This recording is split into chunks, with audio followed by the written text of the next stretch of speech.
నుంచి one vehicle one FASTag. So ఎవరికైతే FASTag ఇప్పుడు ఉన్నదో వాళ్ళు ఇమ్మీడియట్లీ మీ ఫాస్టాగ్ మీ బ్యాంక్ అకౌంట్కి కేవైసీ చేసుకోండి. ఈ నెల 31 వరకు దాని గడువు ఉంది.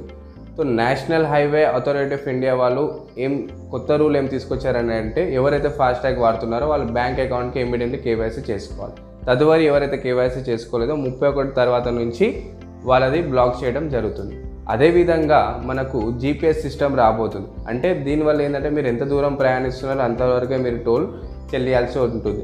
అదేవిధంగా ఆటోమేటిక్ నెంబర్ రీడర్ కూడా సర్వీస్ తీసుకురావడానికి ప్రయత్నిస్తున్నారు. దీనివల్ల ఏంటంటే ఆటోమేటిక్ నెంబర్ రీడర్ వల్ల ఏంటంటే మీకు టోల్ గేట్ దగ్గర క్యూ లైన్ కట్టే అవసరం ఉండదు. అదేవిధంగా ఆటోమేటిక్ స్కాన్ అయిపోతుంది. దీనికి సంబంధించిన కేంద్ర మంత్రి గారు ప్రకటన చేయడం జరిగింది. బాలరాముడి దర్శనానికి లక్షలాదిగా తరలి వస్తున్న ప్రజలు, భక్తులను నియంత్రించేందుకు తీవ్రంగా శ్రమించిన సిబ్బంది. 2 ఏళ్ల పరిమితి. విదేశీ విద్యార్థుల వీసాలపై కెనడా సర్కార్